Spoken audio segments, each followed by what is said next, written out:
Hi everyone, welcome back to my channel. As I've said recently in several of my videos, I have a lot of footage that I filmed prior to the storms arriving. Well, this video contains a lot of that footage. I decided just the day before the worst of the storms arrived that I would go for a drive around all sorts of different locations and just see how bad it was. So let's go and have a look. Other than the flooding right in front of me here, Ludham Bridge wasn't actually too bad at this point.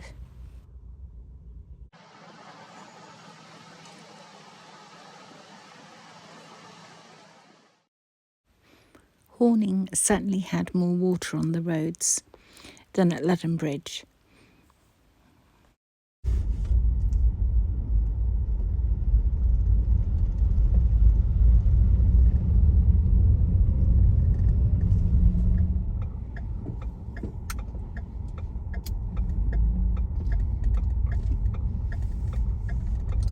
If we just go around by the Swan Hotel, we can see if there's been any overtopping.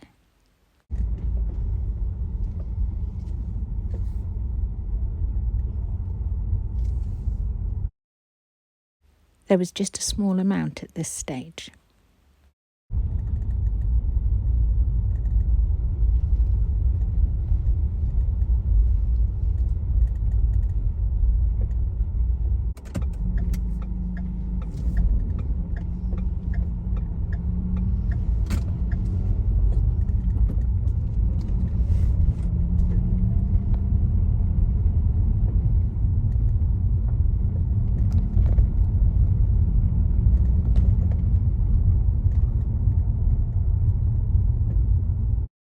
After Horning, I decided to go to Irstead,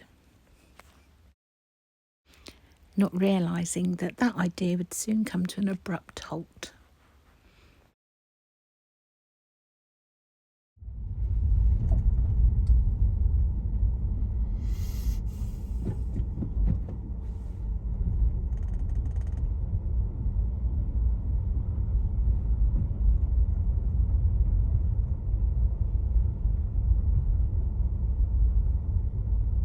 Not knowing how deep the water will be and not knowing how far around the corner the flooding will continue, I decided I'd have to put my reversing skills to the test and go a different route.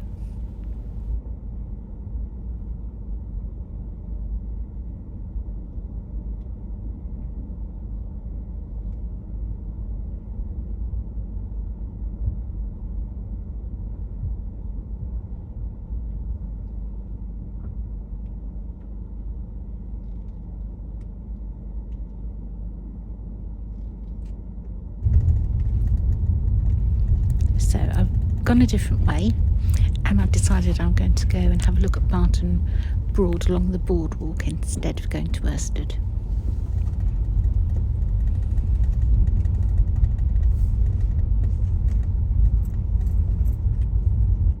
I do like this time of year with all the different colours you get in the leaves. It's very pretty as you're driving along.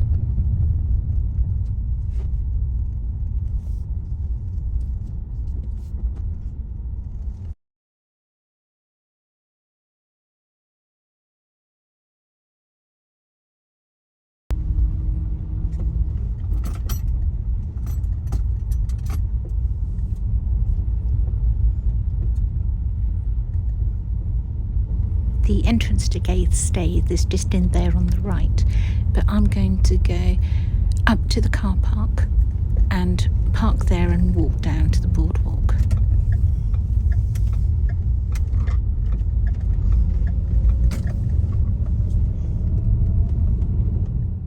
Remember, I'm out the day before the storm really takes effect. So this boardwalk was still open, but after the storm, a tree came down and this was closed. I don't even know now if it's open again yet. And you see, that's before I knew there was a split in my orange wellies.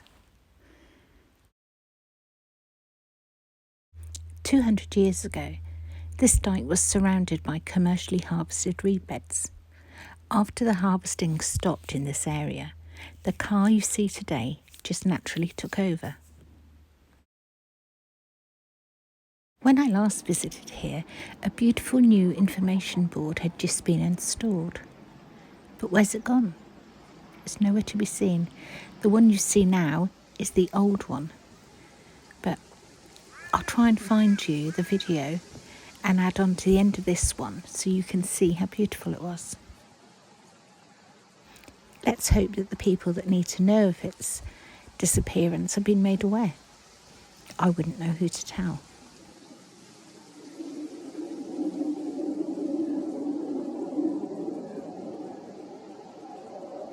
Because I'm out virtually every day in the different locations filming, I do spot a lot of things, not that are vandalised, but perhaps have just aged and broken like that.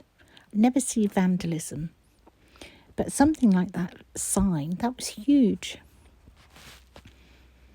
Probably a bit like the sign I saw at Ludham Bridge, floating down the middle of the river. Do you remember that?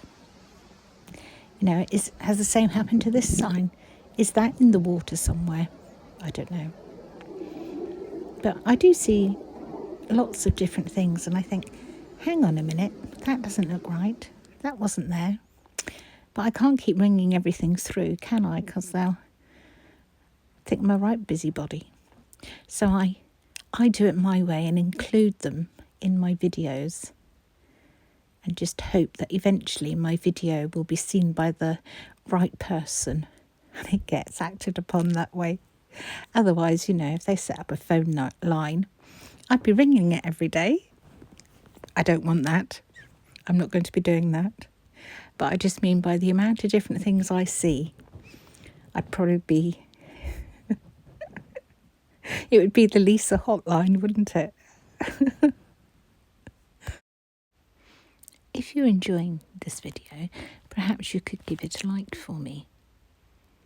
As I always say, you can share any of my videos to your social media.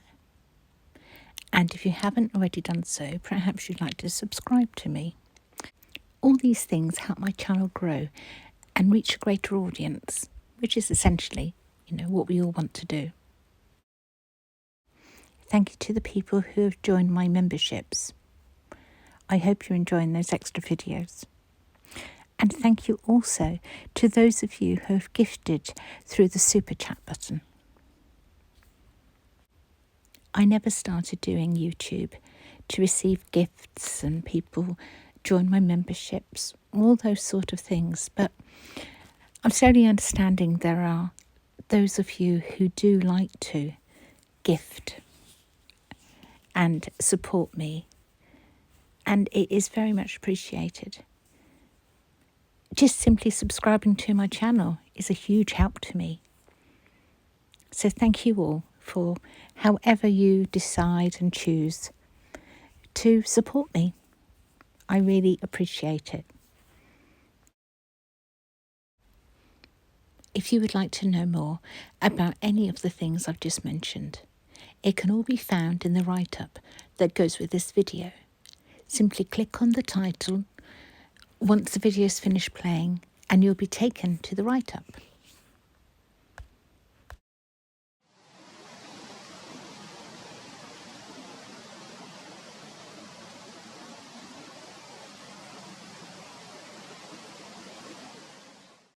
I think it's time we moved on to somewhere else now. As nice as Barton Broad is, it's not really looking at the flooding as such, is it? So Womack water next, and then it's on to St Benets Abbey.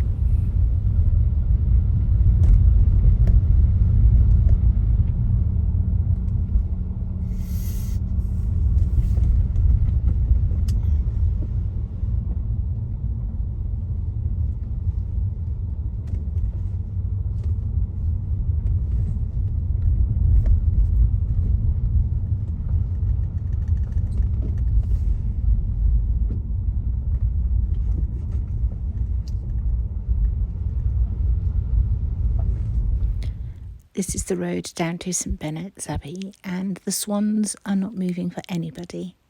It's their road, their grass verge, and no, you have to get round us, Lisa.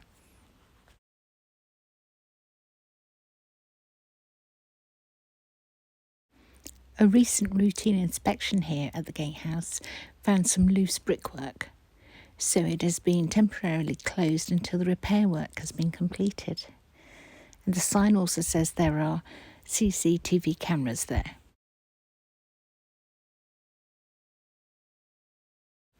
So, from this drive around, you could see that there was flooding in some areas, but still at this point, a lot of areas like St Benet's wasn't really affected by it.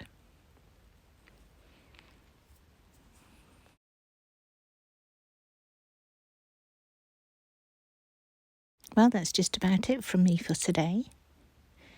It's actually pouring with rain while I'm making this video for you. It's just as well I do have some footage in reserve because there's just no way I can get outside to film in this torrential rain. Thank you all for watching. Take care, and I'll be back soon. Bye for now.